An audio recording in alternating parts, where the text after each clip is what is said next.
Hi friends. तीन topic बाकी रह गए थे। पिछले टॉपिक में महासागरीय उच्चावच एवं महासागरीय धाराएं हो गया था। अब टॉपिक रहा है महासागरीय धाराओं के प्रभाव, महासागरीय जल में लवणता, तापमान, महासागरीय ज्वार। तो स्टार्ट करते हैं महासागरीय धाराओं के प्रभाव से। गाइस, महासागरीय धाराओं का प्रभाव, यह क्वेश्चन 6 मार्कर पे बेस्ड है। मैंने इसे 6 मार्कर के अकॉर्डिंग ही तैयार किया है। महासागरीय धाराओं के क्या क्या प्रभाव हो सकते हैं, उसके अनुसार पहला पॉइंट है, महासागरीय धाराएं पृथ्वी के क्षैतिज उष्मा संतुलन को बनाए रखती है। उदाहरणार्थ, गल्फ स्ट्रीम गर्म जलधारा का बढ़ा हुआ भाग सर्दियों में उत्तर पश्चिमी यूरोप के बंदरगाह का संचालन सुचारू रूप से चालू रखता है। यानी कि गल्फ स्ट्रीम का बढ़ा हुआ भाग, जो कि नॉर्वेजियन की धारा है, उच्च अक्षांशीय देश नॉर्वे, जहां पर बंदरगाह सर्दियों में जम जाते हैं, वहां पर वो गर्म जलधारा बंदरगाह को सुचारू रूप से चालू रखती है। सेकेंड पॉइंट के अनुसार, गर्म धाराओं के ऊपर चलने वाली हवाएं नमी धारण कर प्रवाहित क्षेत्रों में वर्षा कराती है। इसके विपरीत ठंडी धाराओं के प्रभाव से महाद्वीपों के पश्चिमी तटों पर मरुस्थलों का निर्माण हुआ है। जैसे कि कालाहारी मरुस्थल का निर्माण बेंगोला की ठंडी धारा से हुआ है, अटाकामा मरुस्थल का निर्माण पेरू की ठंडी धारा से हुआ है। थर्ड पॉइंट है, ठंडी एवं गर्म जलधाराओं के मिलने पर घना कोहरा उत्पन्न होता है, जिससे मत्स्य उद्योग के लिए अनुकूल दशाएं बनती है, लेकिन यह क्षेत्र जलयानों के संचालन में अवरोध भी उत्पन्न करता है।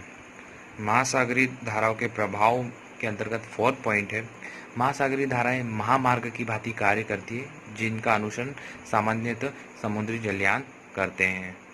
निष्कर्ष, कुल मिलाकर समस्त जलधाराएं सभी महाद्वीपों के तटीय क्षेत्रों की जलवायु का निर्धारण करती है। इसके सकारात्मक एवं नकारात्मक प्रभाव दोनों हैं।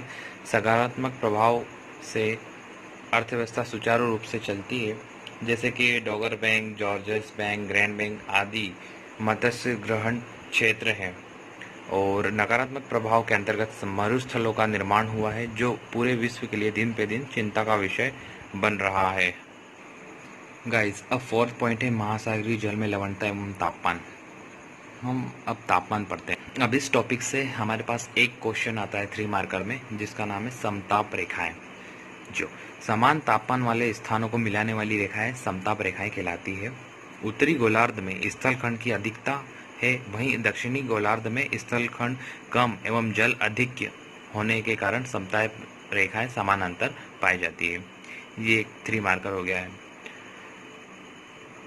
गाइस, अब महासागरीय जल में लवणता पढ़ लेते हैं। महासागरीय जल में लवणता से रिलेटेड छोटी सी थ्योरी मैं आपको बता देता हूँ कि सागरीय जल के भार एवं उसमें घुले हुए पदार्थों के भार के अनुपात को सागरीय लवणता कहते हैं। अब इस टॉपिक से रिलेटेड हमारे पास एक 3 मार्कर है, समलवण रेखा।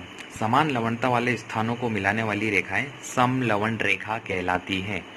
समुद्री जल विश्लेषणों के द्वारा सागरों में 27 प्रकार के लवणों का पता लगाया गया है। उत्तरी गोलार्ध में 20 से 40 अक्षांश एवं दक्षिणी गोलार्ध में 10 से 30 अक्षांशों के मध्य उच्च लवणता पाई जाती है।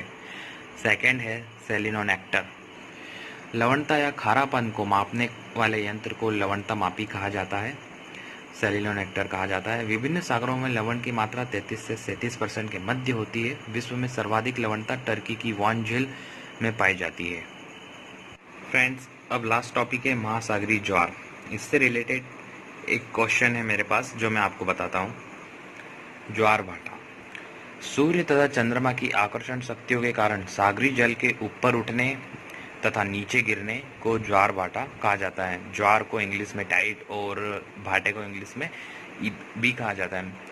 विश्व में सबसे बड़ा ज्वार फंडी की खाड़ी यूएसए में आता है, जिसकी ऊंचाई 15 से 18 मीटर तक होती है। भारत में गुजरात के ओखा तट पर सबसे बड़ा ज्वार 2.7 मीटर का आता है।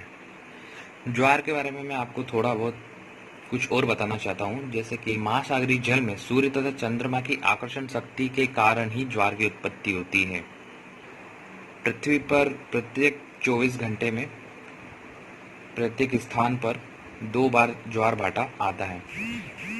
जब सूर्य, पृथ्वी तथा चंद्रमा एक सीधी रेखा में होते हैं तो दीर्घ ज्वार का अनुभव किया जाता है। यह स्थिति सिजगी भी कहलाती है।